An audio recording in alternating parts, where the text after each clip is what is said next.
Hey guys! So I just got back from Circle of Life Hospice here in Northwest Arkansas. Did a quick shoot this morning there for a project that I'm working on, and I had this brainstorm kind of revelation moment when I was there, and just thought, oh, let me record this for posterity real quick. So lately I've been thinking a lot about releasing control and being a control freak and being a perfectionist and fear of failure and all of those things that are just really parts of my personality and identity and my fears in life. I get really scared to start things because I just want to be able to control the end result, and if I'm not sure if the end result is going to turn out the way I have it in my head, the way I'm envisioning it, then I'd rather just not start it. I'd rather not do it because I don't want it to turn out something different, because then it feels like a failure. It's, I want it to be perfect, and if I can't control the whole thing and make sure that it turns out perfect, then I don't want to even try. And it's interesting, I'll relate this back to Circle of Life. So,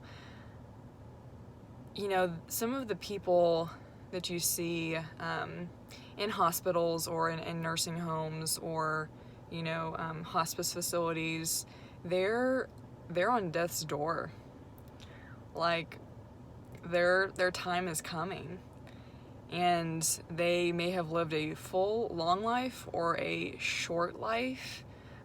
They may be racked with pain. They may not be coherent, even some of them. But it's always interesting to me when you'll see someone that's in that stage of life, and yet they are so full of joy and peace. And I think you can see that especially with people who just believe in the Lord, and they trust in Him, and they trust in His provision and for His strength and His comfort, and they just have so much faith in Him, and they just trust Him so much. And I think that's just such a beautiful picture. I was just reminded again today of being there and hearing some of the stories, and even seeing one of the folks that was there this morning, of just how these people, there's so much in their lives that is out of control, completely out of control. Their health, their ability to stay healthy and be alive, or even care for themselves, or move themselves around. They can't even walk on their own. Some of them can't eat on their own. Some of them can't go to the bathroom on their own. All these things that are completely out of their control. They can't choose where they're living. They can't choose, maybe even what they're wearing. There's just so much. They're stuck on ventilators or something maybe. Just so much control has been stripped away from them. And yet there's still there's a joy and a peace that they have. And I think that's so interesting, that it's almost because they've had so much control and so many choices, and that's all been taken away from them, that they're almost more free than other people who do have control of their lives.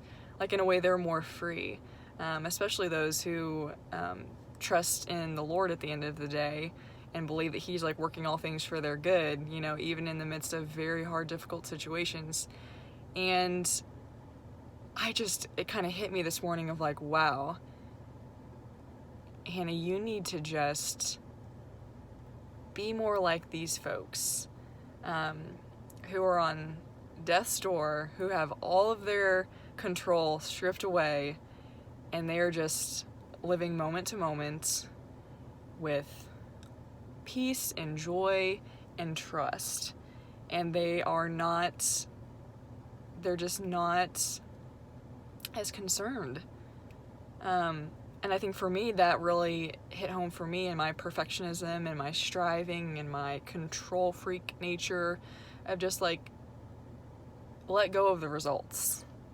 Like, don't worry about the results. You don't have control of those anyway. You think you do. That's the funny thing, is we're all tricked, we're all deceived. We think we're in control of our lives, but we're not. It's like, it could all change overnight, and there's nothing we can do about it sometimes with all these external things. Like, we actually don't have any control. You know, tomorrow I could end up in a hospital. Like, we do not have control of our own lives. So we're being fooled, number one. And number two, just like, stop pretending that we have control and just let it go and just stop worrying about the results. So for me, that really resonated with, you know, some of these projects or some of these things I've wanted to start and do, where I'm just terrified of the end result not being what I want it to be. It's like, Hannah, all God has asked you to do is just start the process. He just wants you to start. Don't worry about the results. That's not your job. You can't control that. But what you can control is starting something and, you know, giving birth to it, kind of, you know, being like the mom, like giving birth to a child. You help them in their early years, and then you kind of set them off into the world and, like, here you go, kid, you know?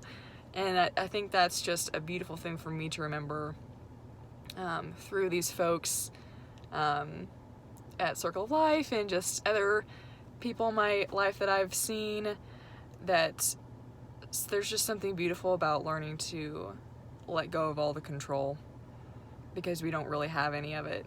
We don't have control. And so there's something beautiful about just starting and then leaving the results up to someone bigger. And so that's something that I've taken away from this morning, and just wanted to share if that resonated with anybody else who's a control freak like me. And so, yeah. So I'm gonna like continue on this journey of starting and then not worrying about the results and not worrying about being in control of everything. Just starting and letting the Lord lead. And that's what I learned today. Bye, guys.